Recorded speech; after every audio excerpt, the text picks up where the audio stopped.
38 minutes past the hour here on this Monday morning. Chamber Talk coming up here in a matter of moments. Another quick look at your forecast on this 19th.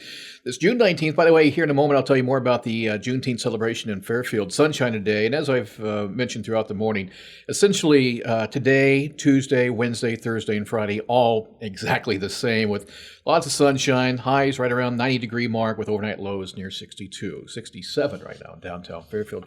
Back to that Juneteenth celebration taking place a little bit later on today. Events get underway at noon today, 1 o'clock today at the Carnegie Historical Museum. The second annual Juneteenth celebration, as many of you know, museum director Mark Schaefer put a lot of time and effort into the event last year. And with Mark's passing in December, I believe, this year, the celebration and the event will be hosted by his brother Herb Schaefer, who will talk about Mark's love for history and the Juneteenth story and Fairfield's role in the Underground Railroad. That's at 1 o'clock today at the Carnegie Historical Museum, just south of the radio station here on Court Street.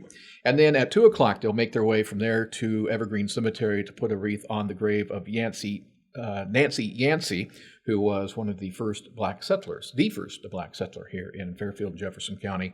So they'll do that today at 2 o'clock at the Evergreen Cemetery. 67 degrees in downtown Fairfield, on our way to a daytime high of right around 90.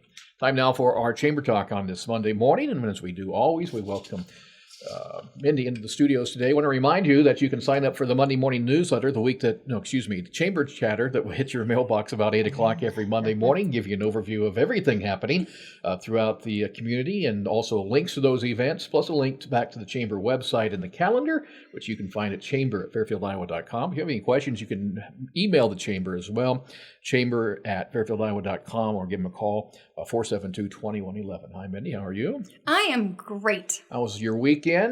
Busy celebrating the dads. Oh, yeah. It was my son's first Father's Day, so we had to have quite a big day yesterday. Oh, really? With the little 1-year-old. Yep, there was paint everywhere. It was fabulous. Yeah. Now, that's different than a 1-year-old birthday. No, it's just as messy, though. There's cake everywhere instead of paint. I remember when Frank turned 1, or maybe it was 2, and it was probably 1, and I thought, why are we here? The smash cake. It's all about the smash cake. No, it was all about his mother at the time. He doesn't care. I really am not that vested into this thing either. Oh, that's terrible. So, first birthdays are fabulous. Oh, no, they're a complete waste of time and money. Now, first Father's Day is different. But now the Hammer and Frank and I went golfing yesterday and had a good time. And we had a good time yesterday. Well, good. Even dodged a few rain showers yesterday. Yes, was thankful for the rain. I didn't have to water near as much this weekend. Highlights for your week this week. I know that Thursday you have a business after hours at Century Insurance, Gamreth Doyle. In fact, we talked to Davis last Monday morning. They get some way at Thursday at 4 o'clock in the afternoon. I keep wanting to call it the new location. When you've been sitting in this chair for 33 years. Everything is a new location for you. Anytime somebody moves, at least for the first 10 years, that's their new location. So I'm okay with that. It's Gamreth Doyle's new location. We can go with that. Yeah, we can go with that. So give us the who, what, where, whens, and whys on that. Yep, 4 to 6. It's on Burlington Avenue. They've got food and wine and beer and giveaways and tours, and we'll see if we can stump Davis on some insurance questions. Okay. Just say, actuarially speaking, exactly. What are the chances of? And we'll see what we can do. If this happens, is my insurance going to cover it? Anything highlighted on the week that you want to get to before we get to your guest today? It's kind of we're taking a slow week. We're going to Agra today to present them with a plaque. They turned 45 recently. Oh, really? And we're very excited that they chose Fairfield and have done some wonderful things for our community. And, Lori was just named Citizen of the Year. So we're going to run over there and take them a plaque. All right, fantastic. The week that the only thing coming up is the end of July. This is our slow time, and we're doing some things in-house this next couple of months. But we'll do the citywide garage sales and Fairfield treasure hunt weekend. Correct my memory. Is that the 28th and 29th, 28th I think is and 29th. It's Friday and Saturday, the last one in July. Okay, so again, and if you would like to participate in that, email the chamber@fairfieldiowa.com, or give them the call, 472-2111, and you'll put a map out this year? Yep, there'll be a map with the garage sales on one side, the retailers on the other. Oh, it's the big treasure hunt weekend. Yeah, all the treasure, there'll be pirate stuff everywhere. Is there a deadline to get on that map? You mentioned 28th, 29th, so I'm assuming at least a week prior? Yep, a week ahead of time, because we've got to get them designed and printed. All right, you have a guest today. I'll let you take over. I do, thank you. Good morning. How are you? I'm great, Mendy. I'm doing well. I'm happy to be here. So Tamara Belland is here representing Changing Course Productions, which is a new chamber member who I'm very excited about because as an education background, I love anything to do with children and the grandma, of course. So tell me about Changing Course Productions. Okay, well, it's a very small film company in Fairfield, and it started in 2020, and it is actually a 501c3 nonprofit organization because we wanted to get public support for this over time. And right now we are creating a TV series about climate change, and it's for kids. Episode 1 is almost complete, and I can tell you the plot. And I heard that you've done a couple of screenings. I've heard some really great reviews about it. Oh, really? Oh, super. Yes, we've done a couple screenings at the library, and we were doing fundraisers and also previews so that people know what this is. So tell me about the plot for the first one. Okay, sure. All right. So Hugo, who is a teenage boy from the year 2054, travels back in time to Fairfield, Iowa in 2023 and shows Amelia, a teenage girl, what the world did to address the climate change predicament that we find ourselves in today. They start the Climate Change Adventure Club and share with others how they can be part of the solution. The show features ideas from the futurist Buckminster Fuller, along with entertaining animation and original songs. Very nice. And you have a cameo role in this movie. Yes, I play the aunt. At first, I'm also the screenwriter, and so at first I was told advice was given to have this all be kids, only about kids, for kids, and only kids. But then I thought, there should be an adult in this, an adult presence. Absolutely. So I am the aunt. You are the adult presence. Mm-hmm, yes. Mm-hmm. And so tell me some more about your movie. What else should we know? Okay, well, I'll tell you why I started this. Absolutely. Yeah, there you go. Why I got this idea. I lived in the Seattle area for 38 years, and even though I was born in Williamsburg, Iowa, and I lived in Williamsburg when I was growing up. So in 2006, I had the opportunity to interview the environmentalist Lester R. Brown, who was known by some people as the guru of the environmental movement. And I asked him, he had his book was called Plan B 2.0, and I had asked him after he, explained his plan, which includes, all kinds of amazing things for industry and government to do together. And I asked him at the end of that, what can we as individuals do? And the reason I asked that was because I had been researching Buckminster Fuller for many years before that, because I had worked on a project having to do with him. So I know that, what the individual can do according to Buckminster Fuller. And so I asked Lester R. Brown, and he said, well, really this isn't something for individuals to do. This is, write your congressperson, vote, wait for government and industry to take care of things. And so I thought, he was kind of taken aback. He was kind of surprised that I would ask such a thing. And so, this didn't really make sense to me, because I know that when people work together and they, they have a common cause, they work together, and there's so many people in the world, that synergy is created. And synergy is, something, we call it in the show a force of nature. And, everybody knows that synergy is, when two people work together, or two or more people, or two or more things work together, that the sum of what they do together is greater than if they were to work on things separately.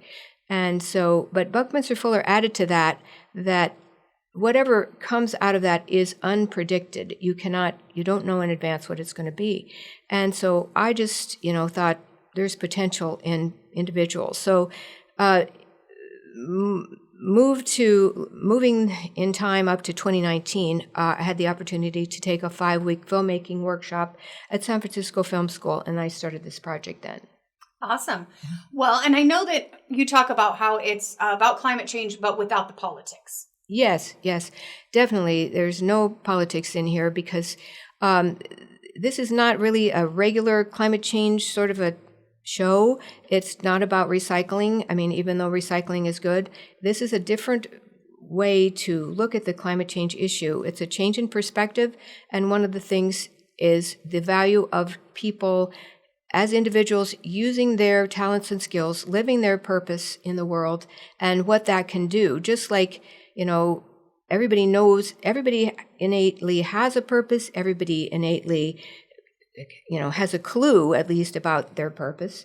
And that's one of the things that kids can do when watching this show. They can get to know their own purpose better because that's what the main character is doing.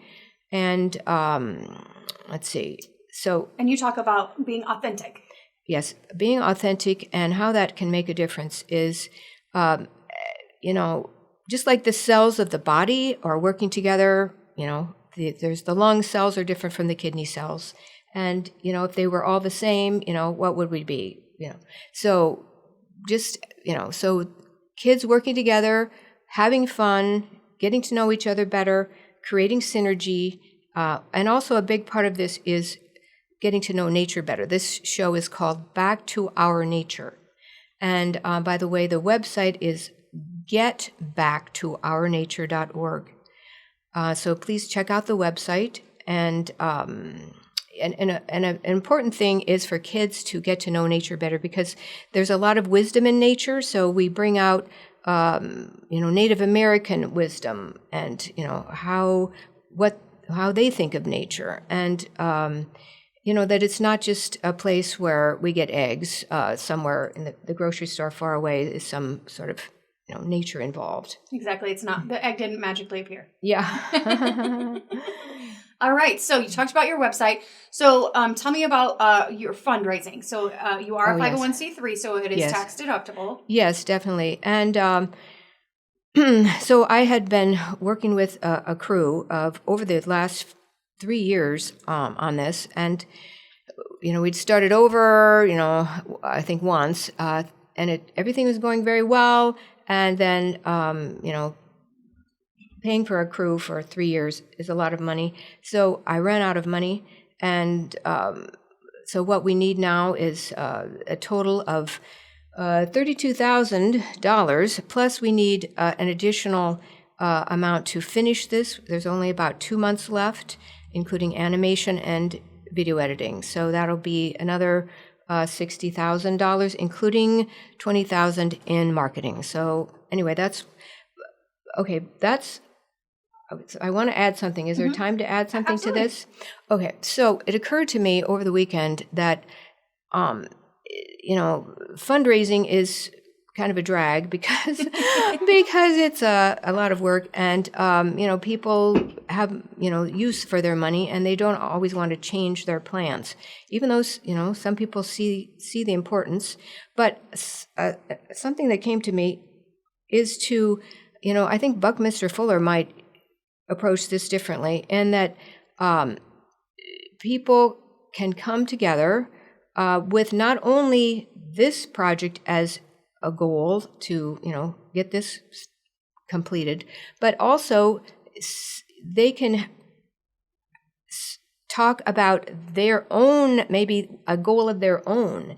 Everybody, if they have, like one person I met at the library, he said, I've got a lot of things going on of my own that I need to be working on, and he was kind of reluctant to even give me his email address. But I said, what if we all get together, whoever's interested, first watch the 12-minute clip of this so you can see what it is, but then, everybody can say, well, I am needing such and such in my life. I need this person, this contact person to help me do this. I need, my grandmother needs a place to go for nursing care, people could come together, say, this is what I need, and then we can all, brainstorm things that will work for all of us. So, and that, is a way to create synergy, and, answers come, and unexpectedly, as Buckminster Fuller says. Absolutely. Absolutely. So if somebody's interested in getting a hold of you, they want to support the film, or they just have questions, Yes. how can they reach you? Okay, well, if you want to donate, that's easy to do. Go to getbacktoOurNature.org, and you can go to, click the donate button. And then also you can write to changingcourseproductions@gmail.com, and I will get that email. changingcourseproductions with an S @gmail.com. Perfect. What do you think, Steve? It sounds like a pretty cool show, don't you think? Very exciting. And again, you'll have that link on your website? Absolutely. Okay. And we will add it to the next e-newsletter, so you can donate if you would like to help support the project. That'll be on Chamber Chatter. Yes. Yeah, not whatever. Not that other thing. Yeah, not One other thing on our calendar I want to pass along to you coming up on Saturday. A lot of people don't know this, that at the turn of the century, there were 99 one-room schoolhouses in Yes, I'm so excited. Jefferson County. This will be a fun one. Well, the Carnegie Historical Museum is celebrating this by having a one-room schoolhouse reunion on Saturday. It's going to be taking place at 1 o'clock at the Elm Grove School No. 4, which is on the grounds of the Jefferson County Fair. And of course, I imagine my friend Gloria will be out there. She's the one who normally handles things at the schoolhouse out there. She has told me on a number of occasions that she attended a one-room schoolhouse. I find that hard to believe. But anyway, 99 one-room schoolhouses, all scattered about 4 to 5 miles apart from each other. So across interesting. The sound. Yeah, I would have never guessed it if someone had asked me. I'd have probably said, 30. Yeah. Yeah. It's crazy. So if you attended a one-room schoolhouse Saturday out at the Jefferson County Fairgrounds, 1 o'clock in the afternoon, they're going to have a reunion out there. I'm assuming they'll have a few refreshments and things of that nature and swap stories. Absolutely. And fair parades this week. Yeah, fair parade's tomorrow evening, 5 o'clock. Going to line up at 5 behind the convention center, and then they'll take that parade route from Hempstead to B Street, from B Street to Broadway, Broadway back over to Main, and Main back to the Fairfield Arts and Convention Center. Nice. We'll talk to you next week. See you next week. Stay tuned. Market's just around the corner at the Brownfield Radio Network here on KMCD.